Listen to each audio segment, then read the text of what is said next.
Hello, everyone. Thank you very much for joining our Breaking Barriers, Building Your Personal Brand session. Today's session is being recorded, so all the attendees will be able to listen in again afterwards, and as will our members who were not able to join today.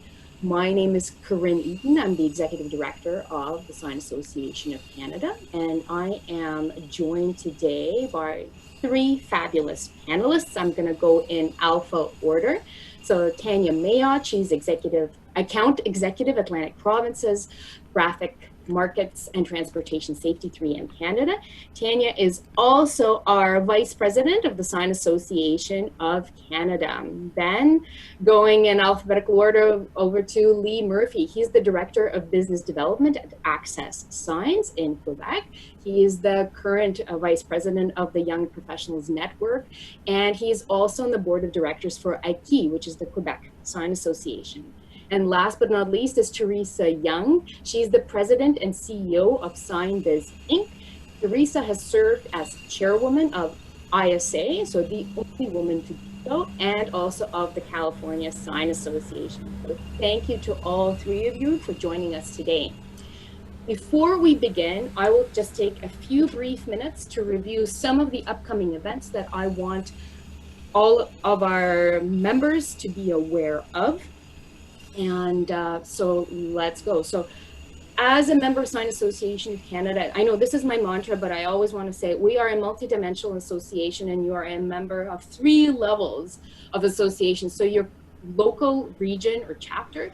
You are also a member of Sign Association of Canada. And if you're a Class 1 member, so meaning that you work for a sign manufacturing company, you're also a member of ISA, meaning that you get benefits and all the activities organized by all 3 levels of the association.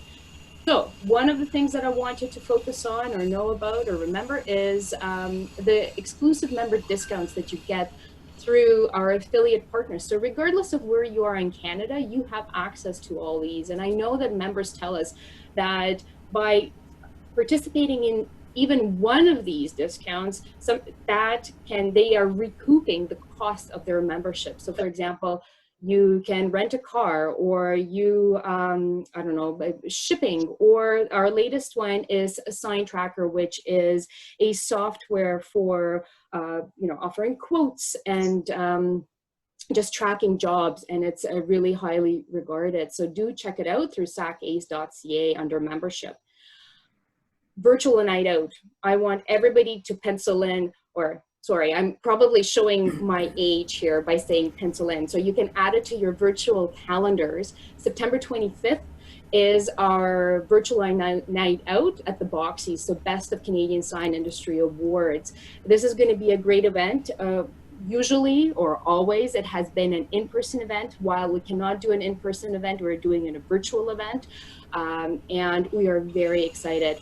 We have received a record amount of entries this year, both for Boxies as well as SAC Awards, and I cannot wait to see the finalists and the winners and celebrating, best of the best in Canada. Moving on, upcoming webinars that I wanted to know about. So there's one coming up tomorrow, and this is on navigating the Canada Emergency Wage Subsidy, CEWS. It is with KPMG, and this is something that I know is top of mind for a lot of sign companies. And as the government of Canada is launching an updated CEWS calculator to support employers, and with the applications for the next period of CEWS program being accepted on August 17th, so next week, this is an important session to attend.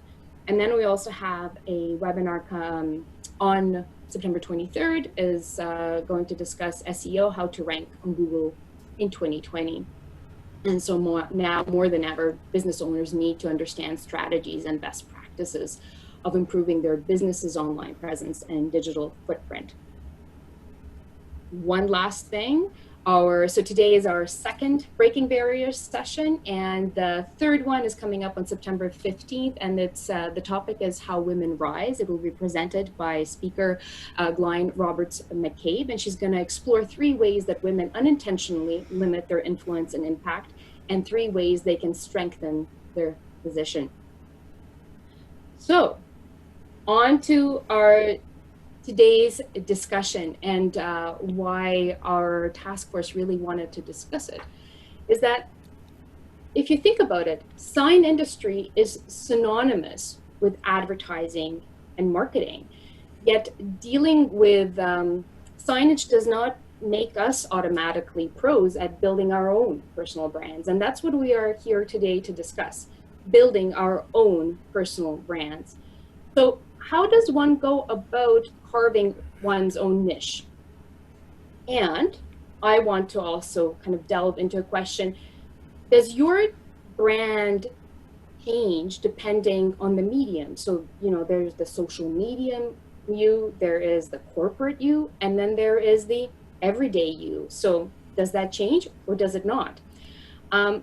Creating a personal brand seems like a monumental task, but there are incremental steps that you can take to build credibility in your field, and that's what we are here today. So we're going to look to our three fabulous panelists who have done just that, built their brand reputations, and who stand out amongst their peers. So again, thank you, Bree, for joining us. And so let's start with brief introductions. As we're talking about branding, please tell us in your words who you are. And we're going to go Teresa, Tanya, and Lee. Teresa. Thank you. Thank you so much. I am very honored to have a little spot in this panel. I would say that for myself, I am basically a sign industry, I don't know what you call it, lifer. I started in about 1985, so it's been 30 some years, and started with my own sign shop and then just stayed the course and was offered the opportunity to purchase a little corporation called SignBiz Inc. and continued to offer education and training. And there was a trajectory that led to that, actually, and I can get into that later. But from those early days and just staying the course, sometimes longevity gives you that footprint you need. And so I wound up being nominated for a role on the board of the International Sign Association, and in 3 years I became chairwoman, and then I was on the American Sign Museum board, and I was on the California Sign Association board, and pretty soon it just keeps spreading, the word just keeps spreading that you are trustworthy, I guess is the way I would put it. You are accountable, and you always show up. So, you know, showing up for 30 some years does give you some street creds. I think that's part of it. Yep. Hi, everyone. Tanya Mayotte. Been with 3M for 20 years. 13 of those have been out in the field supporting our graphics markets and transportation safety divisions. I'm based out of Dartmouth, Nova Scotia. And so, yeah, just building the brand, I mean, I'm very customer centric, and I'm also a very driven problem solver. So when it comes to my customers, I like having very engaging conversations to help them drive growth. 3M always promotes himself as a brand, selling other brands, and I just always put my customers forward. So I support all of our graphics customers that we see today. I've been involved in the Sign Association since about 2012 on the Atlantic chapter. And now I sit as the vice president of the national board, and will one day be the president next year of the national board, first female too. So yeah, I'm so happy to be here today, and I'm glad that I was top of mind when it came to a topic like personal branding. Thank you. Thank you. Lee. Hey guys, I'm Lee Murphy from Access Signs out here in Quebec, Canada. I'm the business director here, and I've been in the industry 14 years, and I believe the reason why I've been successful with building a personal brand is because it's become just an aspect of who I am. So I kind of share my career and integrate it into who I am, and that genuine authenticity seems to radiate, and people can feel that. Okay, great. So, without further ado, we're going to discuss definition. So, there is Wikipedia. Sorry, I'm always the person who delves into the nitty-gritty. Wikipedia describes personal branding as the conscious and intentional effort to create and influence public perception of an individual by positioning them as an authority in their industry, elevating their credibility, and differentiating themselves from the competition to ultimately advance their career, increase their circle of influence, and have a larger impact. So that was a huge mouthful. What I would like to delve into right now is, how do you define personal branding and why is it important? And I'm going to give the mic to Tanya. Okay.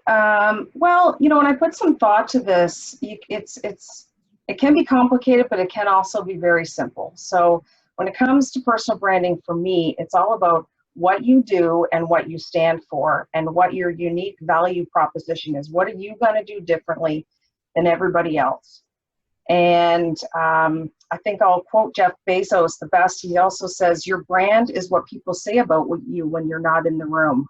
So it's how you communicate verbally, non-verbally, and you have to be consistent, and it's your image, and it's what people, the first thing that comes to mind when they think about you. So it doesn't have to be a daunting task, and we're going to go through some ways to get there to work on your own personal brand, but that in a nutshell is what it means to me.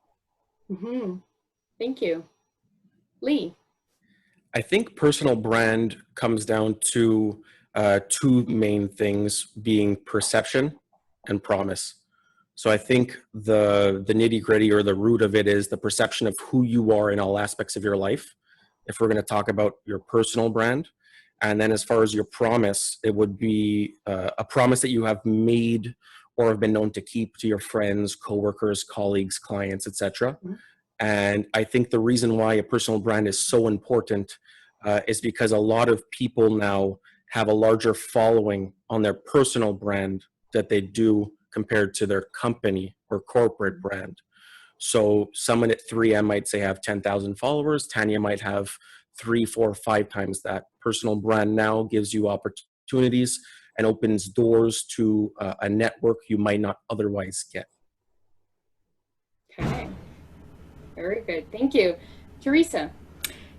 Yes, I have to echo what I've just heard, but also that brand is something that is, it's nebulous. It's not necessarily something concrete. I think somebody said something very similar, which is people won't remember what you did or what you say, but they will always remember how you made them feel. So there is an element of personal branding that does require that you always present, every single time you have an interaction with your public, with your people, with whoever it is that you're out there in the world in front of, that every single interaction be consistent, so that you are always that same person to some degree. There is a tint, for example, that can be applied to your personal branding depending on where you are in your life. But I think at the core, at the root, it comes from personal values and that accountability and that consistency. And just to add one more thought on that, it's, for me personally, it has to do with both requiring in my life kindness, and on the other side of that coin is knowing your value, because you can be so kind that you're always giving everything away, but if you also know your value, you are retaining that respect that's important as well, and that helps elevate your personal brand. So that's my thoughts on that. Mm-hmm. I'm like writing things down, so if you see me doing something on the side, I'm actually writing all this good stuff down. Okay, thank you. So what I'm going to do, actually, I'm going to stop sharing my screen here so we can all see our faces in a much bigger. Great. Okay, so Is that next good? question. Something that I alluded to in the beginning, and I want to look at it, I think it's very pertinent right now, is should there be a difference, in your opinion, between the corporate, the social, and the private you? Because I think that's very prevalent right now. And so we are going to go with Lee. Yeah, so I guess I'm a little selfish because I'm actually curious what everyone else's responses are as well. Because from my standpoint, I don't have any certification or anything about branding, marketing, etc. And I've only gone off what works for me. And I've found what works for me is there being absolutely no difference between who I am in my personal life, my professional life, or while I'm at the office with customers. I try to be exactly the same person within reason. So I'm wearing a hoodie today, but if I were to go see a customer, I do have a lot of tattoos. I would cover up my tattoos, but I wouldn't change who I am as a person or how I act or how I'm perceived. I would just try to maybe tailor it a touch, but I wouldn't necessarily change how I'm perceived. So the same thing goes for on Facebook. I'll post signs on Facebook and I'll post my family.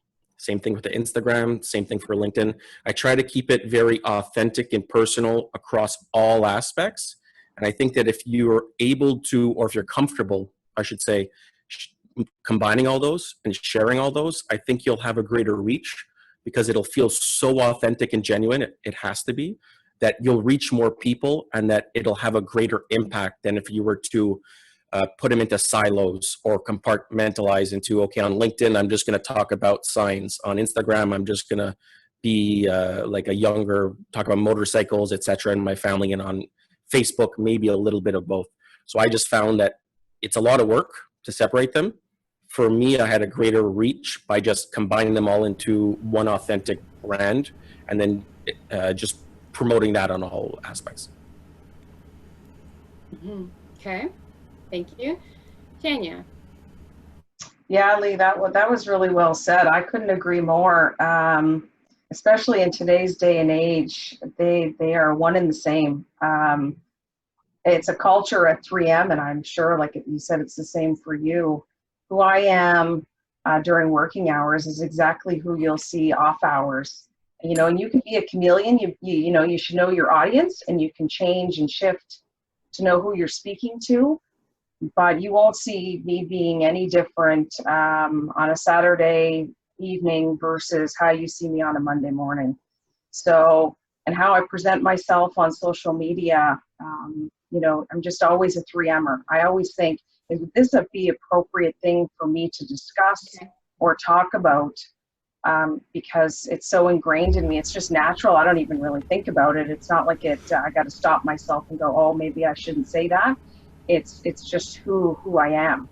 So yeah, showing your true authentic self all the time, no matter which media platform or you're networking, like hopefully one day we get back to face-to-face networking. But that's just who I am, true and true. So it should all be the same, in my opinion. Teresa? I would have to agree with what I've heard. And also, when I was young, I probably had a little bit of a different viewpoint, and it took some years to realize that separation was not necessary. But when I was 25 years old, that was 35 years ago, I'll let you guys do the math, and I was running a sign shop, you know, by myself, I would have a certain persona for the public.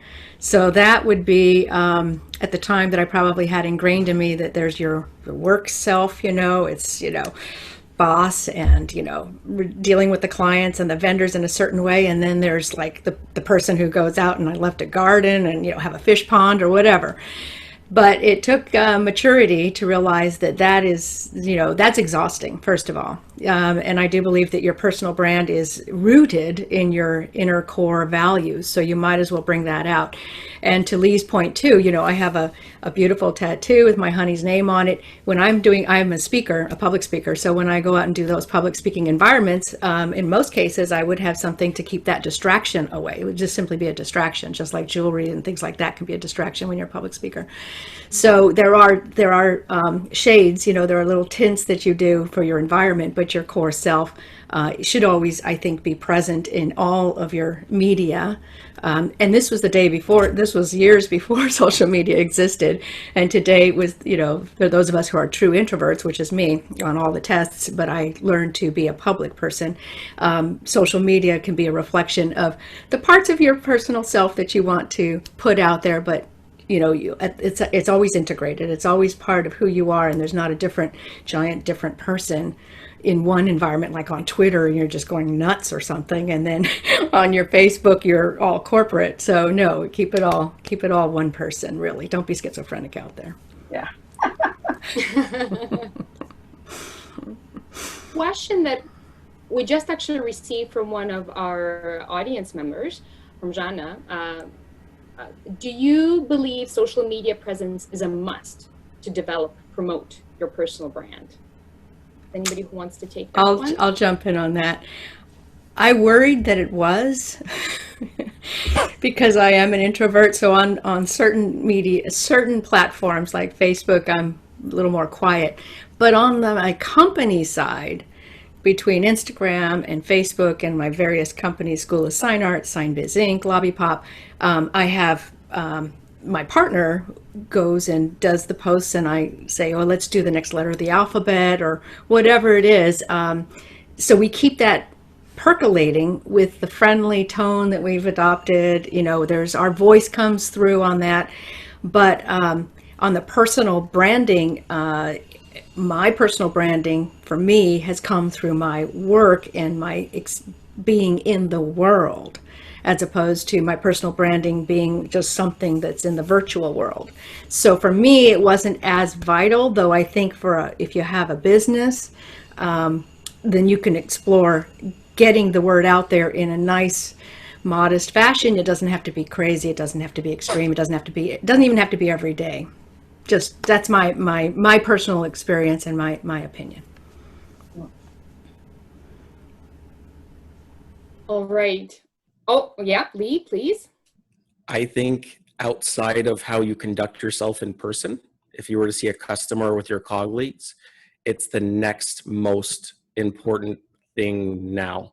So social media presence, especially when we speak about your personal brand, you don't even have to be a business owner or in a sales rep position. It could just be you as a person, because the more you're visible, like visibility these days is key.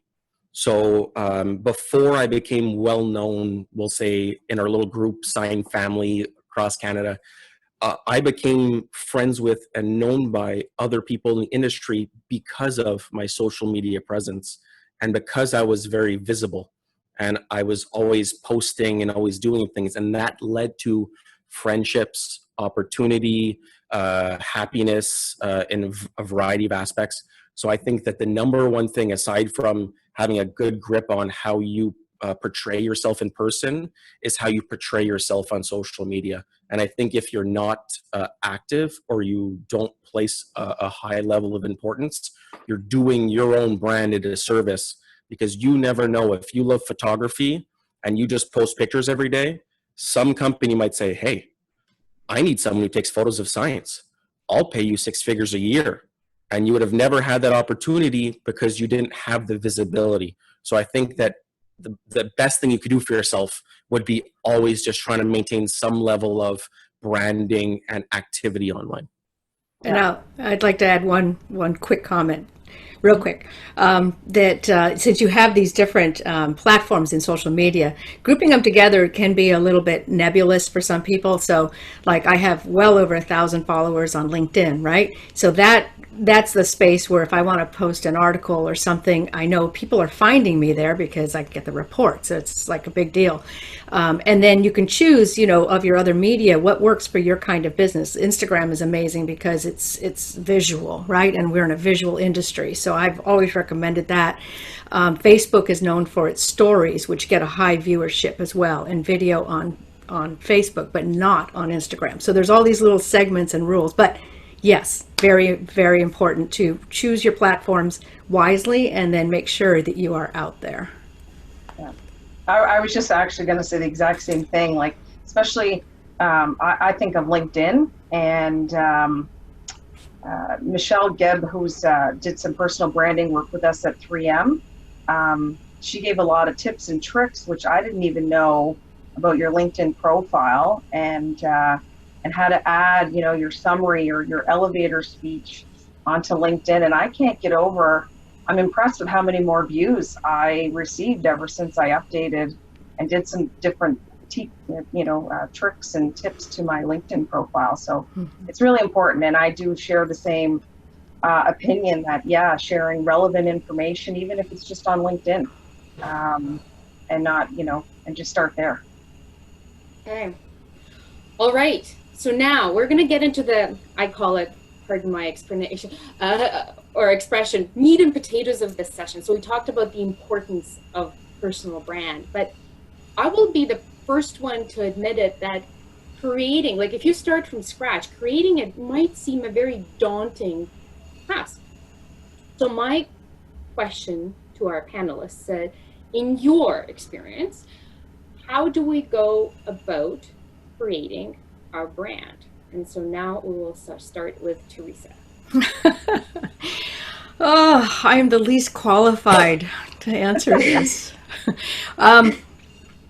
Because it felt like it just sort of happened to me over many, many years. It's very gradual. But if I were to maybe encapsulate it, it would be putting yourself out there, getting outside your comfort zone, being sure to be present when, step up when people are asking or considering volunteers for roles in spaces where maybe it's a board, maybe it's a committee, maybe it's your local association, sign association. Stepping up and agreeing to volunteer on those committees, which are typically open to anybody, can get you a really good start on your branding, because you're meeting people, you're developing your voice, you're learning how to interact in a board setting, which is or committee setting, which is very, very different from business setting, right? Because it's more about achieving consensus of voice. So get out there. That's one way, and make sure that you're consistent across your social media, that you are. Sometimes it takes a while to find your voice, by the way. The way you write on social media when you're thinking, oh my God, I'm doing my first post, and it may feel very weird and constrained, and you might only say something like, hi, and then that's it. So, but when you find your voice, it becomes easier and easier. So just like anything, practice makes permanence, and practice can improve you. I'm an introvert, and it took years of karaoke to get to the point where I'm very comfortable in the public. Okay, so you just keep pushing yourself out there. Great. Tanya. Yeah, no, that's a really good way to do things, Teresa. Karaoke always is. Karaoke, I mean, who doesn't love karaoke? Yeah, there's, I guess, two things. One, I want to just talk about a little bit of a formalized process to try. And I think we're going to send this out after Corinne, but this came from, Yes. This is a personal branding worksheet, and mine's written all over, but it really just starts with things like, think of your values, like Teresa, you mentioned, your passions, what your interests are. If you wanted to, start putting kind of words on paper, and these might come easy to you, they might come hard. So, and also about your core skills and your attributes. And you can do this yourself, and then ask your friends, ask your colleagues, your peers, what they think your attributes are.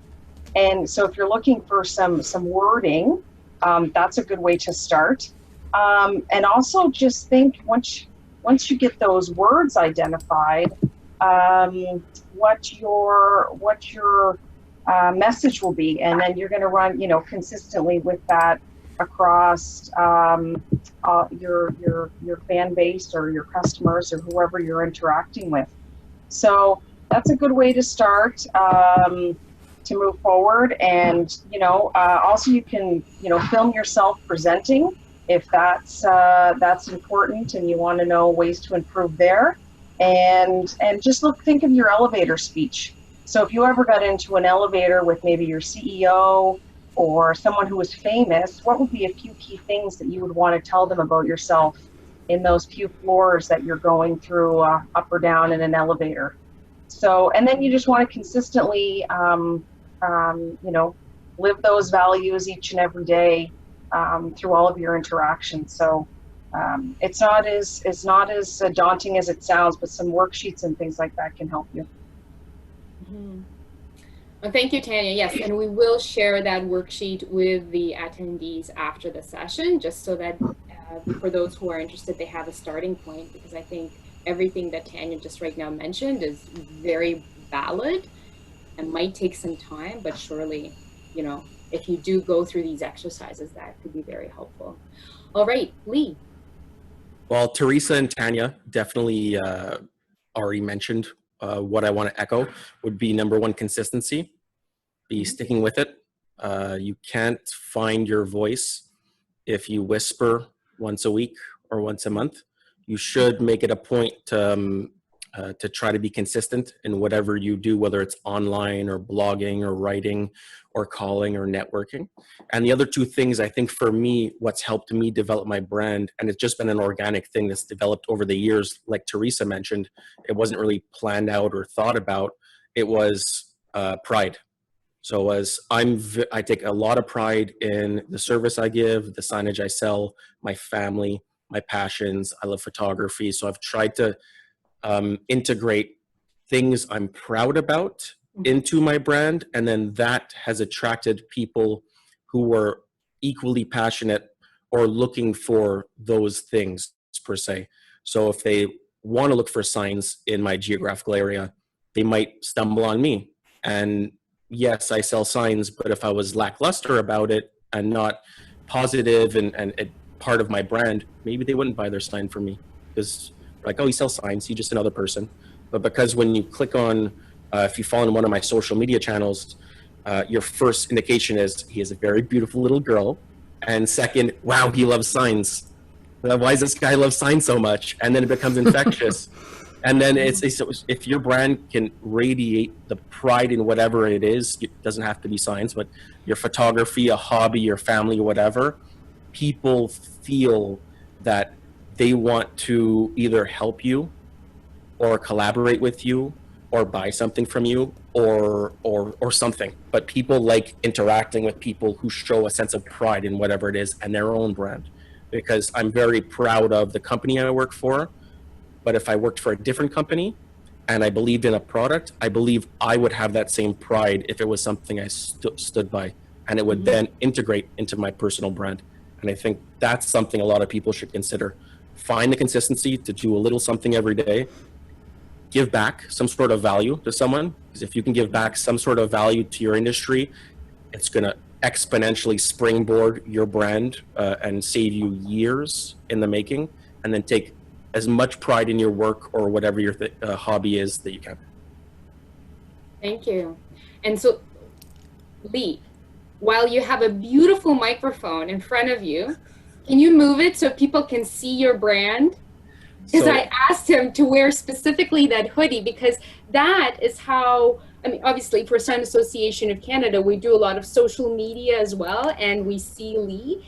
And if it were a little bigger, there is the Montreal Signs Guy hashtag. It's there, and I think it's very cool. It's just we can't see it because of the microphone. A funny story about that was I was at Keith Edwards. He's one of the owners of Media Resources. He had a New Year's Eve party, and I was one of the people who attended the party. And there was virtually no one from our industry, and it was all friends and family of the Edwards family. And I was standing waiting for the bartender to make me a drink. And there was a woman I've never met before standing beside me, and we started chatting. And she asked me, like, who are you? And I said, Lee Murphy. And she looked at me straight in the face and said, wait, you're the guy with the black and white logo on Facebook. I love all your pictures. You have a beautiful daughter. And it goes to show you that I just made a logo because I got sick of seeing my own face on everything. So I figured at least if there's a little logo, it's a little less obtrusive or self-serving. But it goes to show you the impact of your personal brand has on people. That I had never met that person. She noticed me. We're somehow friends on Facebook or Keith Edwards or etc. And that it made her think, oh, that's you. And it's not even my face. It's just a black and white logo. So you can never underestimate the power of a personal brand. Great. So we need to be putting ourselves out there more. You can't find your voice if you whisper. That was really good. Thinking about your values and core skills and attributes. So, and it's gradual. It's not something that, you know, to echo what Teresa said, it's not something that it will happen overnight. So it's gradual and you build it. Great. Okay. So one question now, building on what we just discussed, when you think about personal brand, is this something, and perhaps we've kind of talked about it, but I think it's important to say it. Is it something that you create just early on in your career, or can you reinvent? Because maybe you're you're mid-career and you're going, uh-oh, is this all done, or can I reinvent myself? What are your thoughts on that? And so I'm just going to go to look at Lee. What do you think? Is brand something that you can reinvent, or is it static, or? I think that it's something that evolves organically on its own, or good personal branding evolves organically if it's really authentic and genuine. I think that a lot of, if you go on YouTube, and I'm a sucker for this, I'll go on YouTube and see what colors should I use in my photos to make them consistent, and you need a logo. And the truth is, none of that really matters. It's something I pay attention to, but it's about it being who you are and how you present yourself. And I think that it should never be, I developed a brand, this is what it is, until 25 years from now, I'm going to change my logo, and you consider that rebranding. It should be just something you're always aware of. And that if you're always aware of it and you go about whatever it is, your career or your family life, with the right intentions and the right attitude, your brand will evolve throughout the time. Because I mean, we all change as people, and our values change, our morals change, our goals change. And I think it would be the people who think that it should be a static thing set in stone, try to keep that up, or because they haven't found the authentic part of being a brand. They found the visual identity, but not the real face of the brand. Okay. Good. Thank you. Teresa. I have to agree completely, because if your brand is connected to you, into who you are and your value system and the way you are in the world and your goals and aspirations, well, you're going to grow and change. You may expand in some way and contract in others as your values grow and hopefully improve. And that will change and affect some of the scope of your brand. So if the scope of your brand is going to change a bit, it's going to be an evolution. It's going to evolve and grow just like you are. So, you may have started out in one arena, one part, one role in a sign shop, for example, and then you wind up being a business owner, a sign shop owner. So that personal brand goes along with you as you evolve and change roles. And that's an evolution. That's a growth process, as you take on more responsibility. So agree completely. It's an evolution. It's not you just say, oh, well, I'm going to abandon that and start over here. It's still a piece of you goes everywhere. You should go everywhere you go. Mm-hmm. Tanya? Yeah, not sure if I can add much more, but I completely agree. Branding is something that's constantly changing. Like we said, you have your core values, and you stay true to those and your authentic self, but you can completely reinvent yourself. You can completely do something different. It's about pushing yourself out of your comfort zone. I know, like at 3M, we work off the calendar year. And every year when my employee review comes up and it's over and done with and I'm starting a fresh year, I totally try to reinvent myself. What am I going to do different this year that I didn't do last year? How am I going to be different this year? How am I going to be more competitive? How am I going to bring value to my customers? It's a constant thing that I do. And like you said, once you get in the groove of it, it comes naturally. I just do it as a natural progression into the calendar year. It doesn't have to be calendar year, but it could be any time of year where you're trying new things and push yourself out of your comfort zone. And whether that is, moving up in your company, changing jobs, changing companies completely. Get out there and volunteering and things like that you'll notice you can completely reinvent yourself. It's and I possible. think that's really important to say that, because I mean, as part of our Breaking Barriers, what we're trying to do is we want to, and just what Sign Association of Canada does through our professional development and education programs, we want to be helping sign professionals evolve in their careers. So if somebody finds that they're kind of stuck, they shouldn't feel that, okay, this is it, right? That, to your point, you can evolve, right? Certain things will not change about you, but you can certainly evolve and grow. And I think that's really important for everybody to remember. Okay, so there are, we are bombarded with visual images and social media, and I would like to hear about who have you seen do a great job of branding themselves? And I am going to ask Lee. Yeah, so I thought of three when I was asked this question that directly relate to my role in the sign industry, as well as just where I'm at in my career and life, I guess, would be Gary Vaynerchuk, or Gary V, as us youngsters tend to know him. He's all about personal branding. So if you want to learn about personal branding, I encourage you to go on YouTube, type in Gary V, give him a watch. It's great. Tony Robbins for positivity and motivation, and Grant Cardone for sales. So those are three people that built their own brands on their name, so intrinsically woven into their DNA that when you think of motivation, you think of Tony Robbins. You know, like it's the first. There's other people, obviously, but it's Tony Robbins. Same thing for sales at this point in time. It's Grant Cardone. So these people have created personal brands that have then leveraged them into successful companies. But if they didn't create their own personal brand so that they were top of mind in their respective niches, they wouldn't have the success they do now. Okay, great. I will ask Teresa. Well, I have two individuals that came to mind kind of quickly, but they're both on very different ends of the spectrum in some ways. But one would be Michelle Obama and one was Kelly Clarkson. And those are examples of people who live who they are.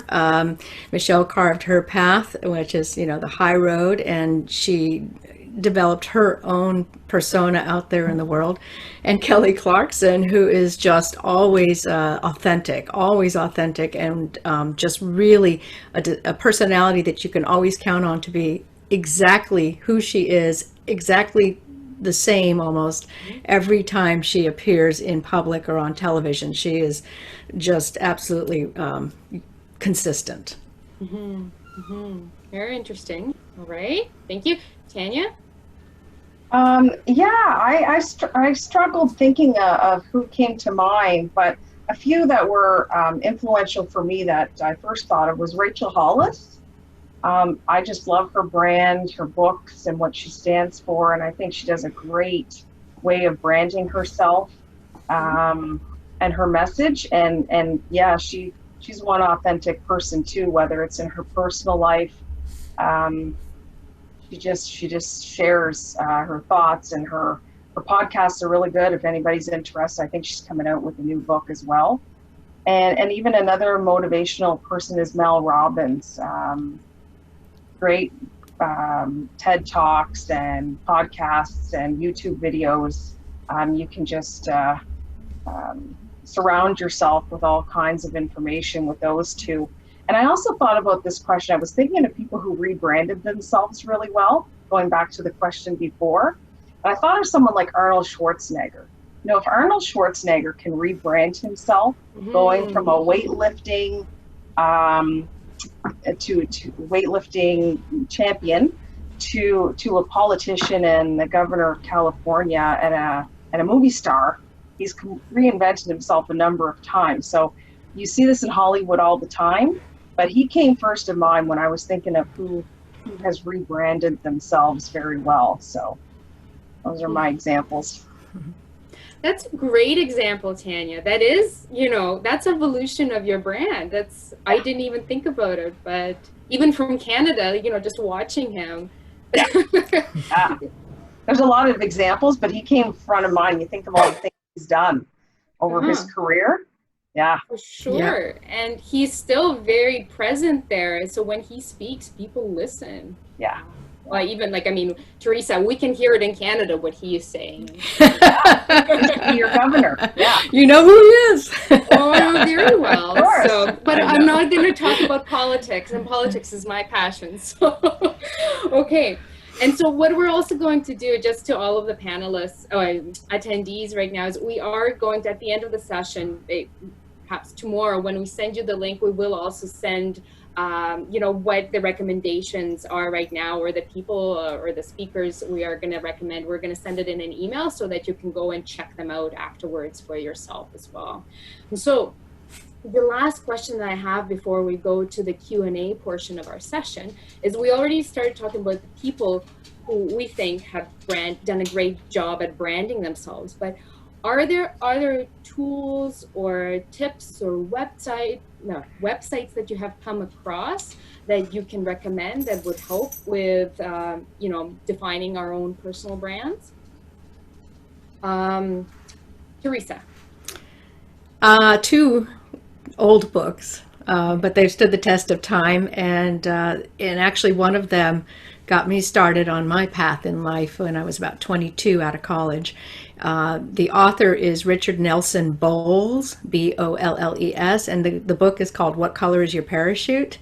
It's just really a remarkable journey to take with that book. There's exercises in there that help you really, if you follow through and you do exactly what is suggested, it would absolutely, I believe, create an aha moment for yourself in terms of your personal values and your way of being in the world. Another one that's an old book that has also stood the test of time is In Search of Excellence, and that's Tom Peters and Robert Waterman are the authors. That one had a profound effect on me as well. So those two probably were the ones that came to mind first for this question. Okay. Sorry, it was In Search of what? Sorry, I'm also taking notes. So very good. In Search of Excellence. Okay, great. Yep. Thank you. Okay, Tanya. A few that came to mind. One, they're not exactly personal brand, but they really helped me identify kind of values. But Brene Brown, Dare to Lead, is a really great one, and I think she has the power of vulnerability as well.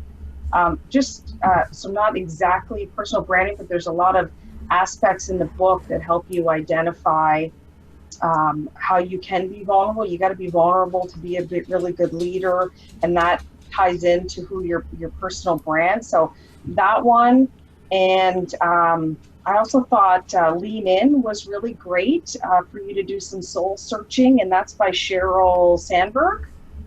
And so I also will highly recommend that one. Oh, see, there you go, there you go. And even any company ones, you know, Good to Great is also a really great read. There's so many, and I Googled a lot, but I didn't want to put them forward because I didn't actually read them, but there's a lot out there for sure.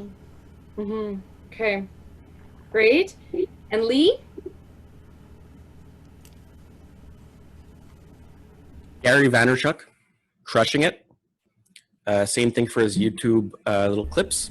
He speaks directly to personal branding as well as corporate branding and the importance between the two.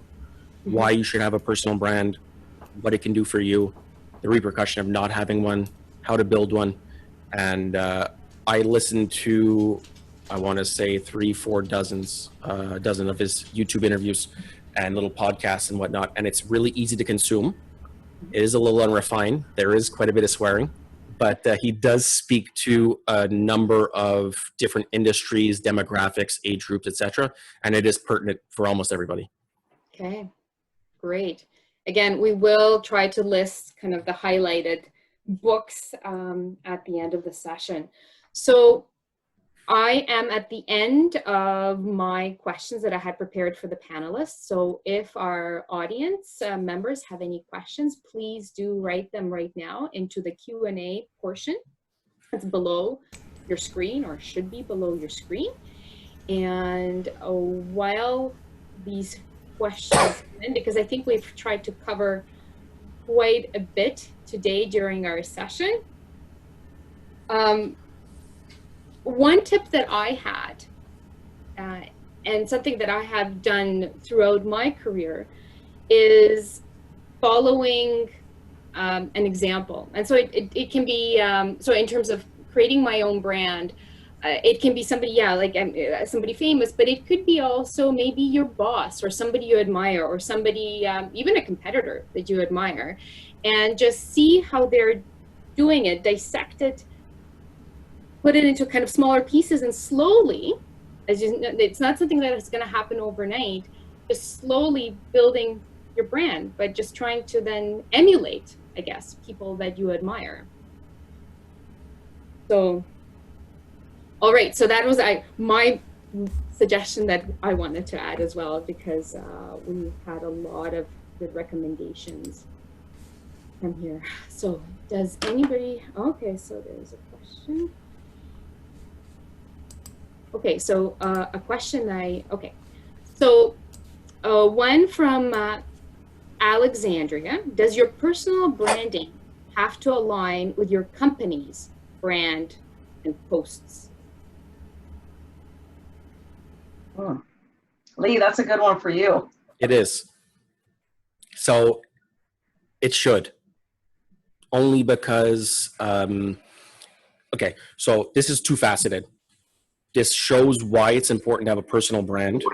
So if something was said on behalf or of my company that didn't represent me well, because I would have a personal brand, people wouldn't necessarily assume I automatically share the same viewpoint, because I've been very clear about who I am, what my values are, etc. So you do kind of table that a little bit. But I believe that if your personal brand doesn't echo your company's corporate brand, it's probably because there's an issue with the fit. Because any decision that I make, I'm a great example. I don't own the company I work for, but they put their faith in me to go and represent them on a number of boards and national initiatives. And they assume whatever I'm going to say represents their best interest and the interest of the industry. But that might not be the case.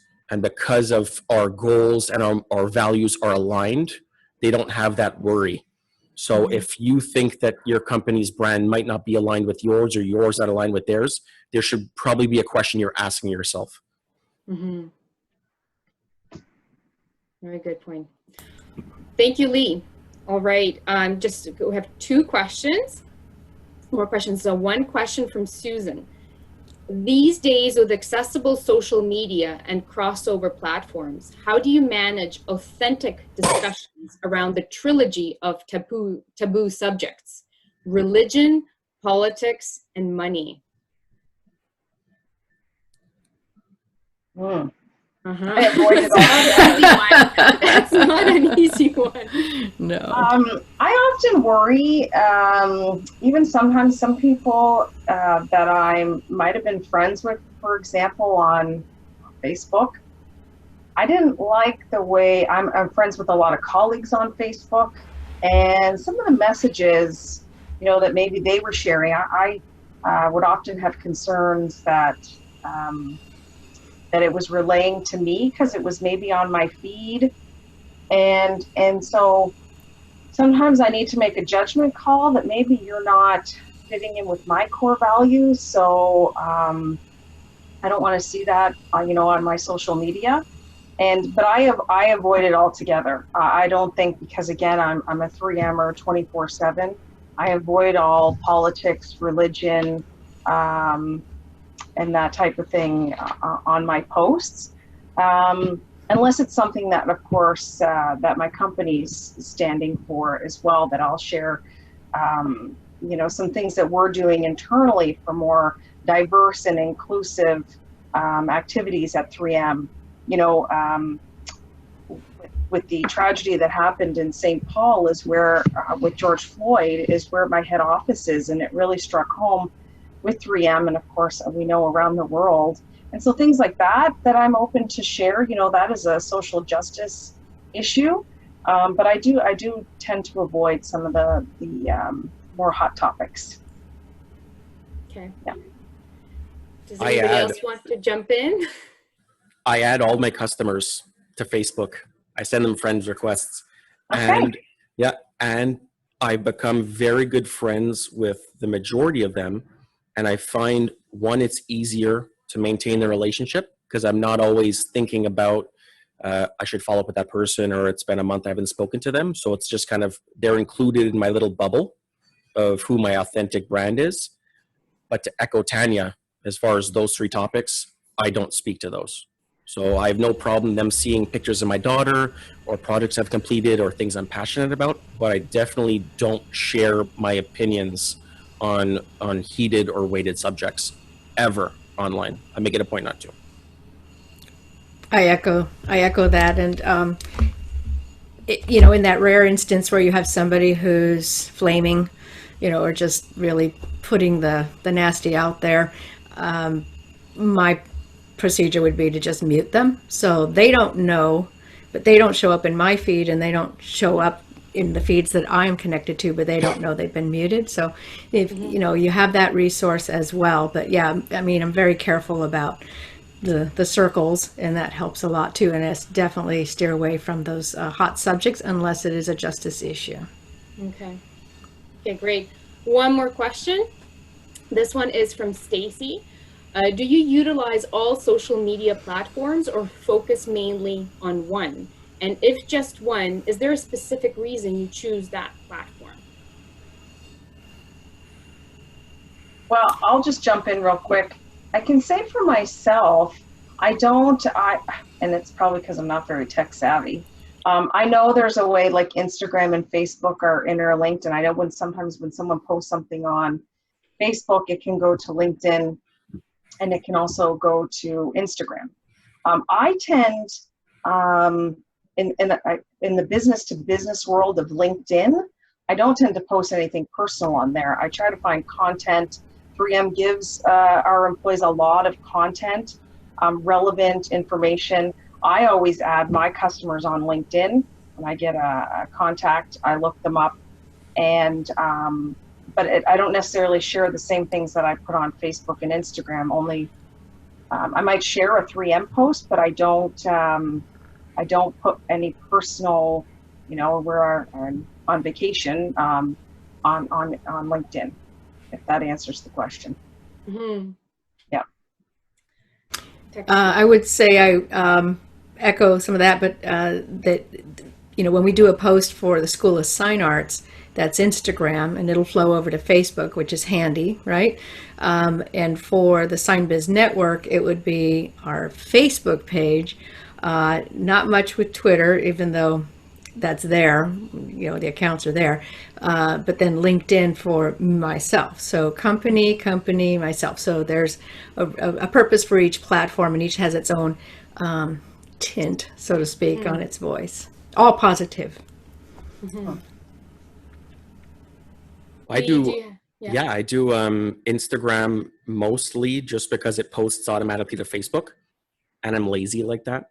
So Me too. It's convenient, and it's both content that I would have shared on both platforms anyways. Also, I've gotten quite a few contracts through Instagram because some people aren't necessarily comfortable, despite me being comfortable being so transparent in who I am in all of my life, comfortable enough to be friends with me on Facebook, so they might not see that content, but they're okay because they can browse like secretly on Instagram without having to engage or whatever. It's funny with LinkedIn because I actually researched this years ago, and I've seen on my own metrics, I get more engagements and likes and private messages on LinkedIn when I share a commentary on a life event that has nothing to do with my career or industry. So when I comment about, say, my girlfriend lost her job and she was resilient and she found another job, and I applaud her grit and her tenacity, that'll get 10 times the engagement than if I post a really nice sign and say, look how proud I am of this sign. So it's almost backwards that LinkedIn is really considered a business platform, and it is, but it seems like a lot of the engagement from business people comes from, again, the authenticity or the genuine feeling of that's a real person, he or she is sharing something generally important or meaningful to them, so I'll engage with that. And it's why I don't post as much as I should on LinkedIn, because I found that that's the engagement that people want, and I actually have to think twice before sharing what that might be. Wow, that's a really good point. Mm-hmm. Never thought of it that way. But I think to your point, and I think it's just, this sums up generally what we talked about. It's the authentic you. So, and people do see through that, right? So they see when it's genuinely you, what you're saying, and that's why they're reacting to it. Because at the end of the day, we're all humans behind all of our accounts. And so, yeah, really interesting. Good statistics. Okay, so we are at 1:02 Eastern time. I know in Teresa, it's still in Teresa's California world, it's still morning, but because we don't have any further questions, yeah, coffee. Thank you to everyone for joining. Thank you, Tanya. Thank you, Teresa, and thank you, Lee, for taking the time to speak to us today. Really appreciate your insight and for sharing your tips and tricks. And I bid everybody adieu and have a fantastic day, and see you again online in the future. Thank you very much. Thank you. A pleasure. Bye. Okay. Bye. Have a great day.